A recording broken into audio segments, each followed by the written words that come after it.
Tamil cinema நேயர்களுக்கு அன்பு வணக்கம். வெல்கம் டு எம்டி திரை. இந்த ஷோல மேட் ஸ்கொயர் அப்படிங்கிற தெலுங்கு திரைப்படத்தினுடைய ரிவ்யூ நம்ம பார்க்க போறோம். இந்த படம் நெட்ஃபிளிக்ஸ்ல தமிழ் டப்பிங்கோட அவைலபிளா இருக்கு. மேட் அப்படிங்கிற மிகப்பெரிய வெற்றி படத்தை தொடர்ந்து இந்த மேட் ஸ்கொயர் சீக்குவலை இறக்கிருக்காங்க. மேட் படத்தை பொறுத்த வரைக்கும் ஒரு தரமான காலேஜ் டிராமாவா கொடுத்திருப்பாங்க. ஹியூமர் அப்படிங்கிறது இந்த படத்துல பக்காவா ஒர்க் அவுட் ஆயிருக்கும். இந்த படத்தை நீங்க ட்ரை பண்ணி பார்க்கல அப்படின்னா கண்டிப்பா ட்ரை பண்ணி பாருங்க. ஆனா இந்த மேட் படத்தினுடைய சீக்குவலா வந்திருக்கக்கூடிய இந்த மேட் ஸ்கொயர், இந்த படம் அந்த அளவுக்கு ஒர்த்தா இல்லையா அப்படிங்கறத இந்த ரிவ்யூல பாக்கலாம் வாங்க. அதாவது இந்த படத்தினுடைய கதையா பாத்தீங்கன்னா ஜெயிலிருந்து தான் ஸ்டார்ட் ஆகுது.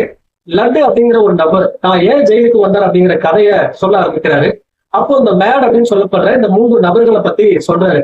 சோ அவங்க காலேஜ் முடிச்சதுக்கு அப்புறம் என்ன பண்றாங்க, அது மட்டும் இல்லாம தன்னுடைய கல்யாணத்துக்கு அழையா விருந்தாளியா வந்து ஆல்மோஸ்ட் கல்யாணத்தையே நிறுத்திடுறாங்க. கல்யாண பொண்ணும் ஓடி போகுது. இவங்க ஹனிமூன் போறதுக்காக கோவாவுக்கு பிளான் பண்ணி வச்சிருப்பாங்க. அப்போ இவங்க ஃப்ரெண்ட்ஸா சேர்ந்து 4 பேரு கோவாவுக்கு போறாங்க.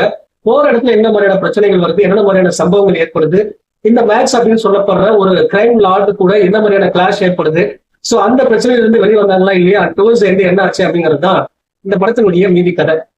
இந்த படத்தை பத்தி அலசணும் அப்படின்னா இங்கிலீஷ்ல வந்த ஹேங் ஓவர், தமிழ்ல வந்த கோவா, இந்த மாதிரியான ஸ்டைல் ஆஃப் ஹியூமரை இந்த பார்ட் 2 படத்துல கொடுக்க முயற்சி பண்ணியிருக்காங்க.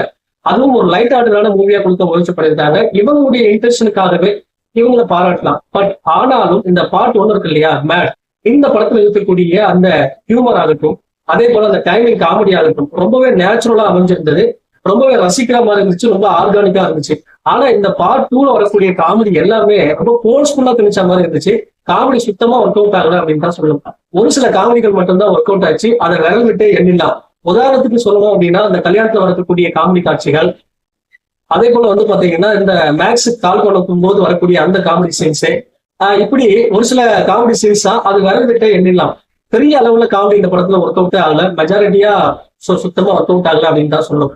அதே போல இந்த படத்துல வரக்கூடிய ட்விஸ்ட் அண்ட் டர்னிங்ஸ், கதை அப்படின்னு பார்த்தாலே ஒரு சுவாரஸ்யம் இருக்கணும். அது இந்த படத்துல சுத்தமா ஒர்க் அவுட் ஆகல. ட்விஸ்ட் அண்ட் டர்னிங்ஸும் பெருசா எதிர்பார்த்த மாதிரி இல்ல. அதாவது ப்ரெடிக்ட் பண்ற மாதிரி இருக்கு கதை.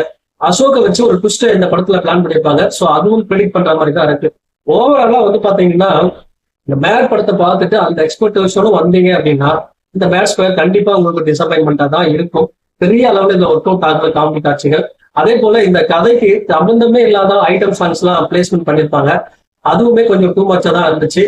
பட் ஒன்ஸ் நீங்க ட்ரை பண்ணி தான் பார்க்கலாம். இந்த படத்துக்கு எம்பி திரை கொடுக்குற ரேட்டிங் 5 to 2.5. அடுத்த வருஷத்துல சந்திக்கிறேன். நன்றி, வணக்கம்.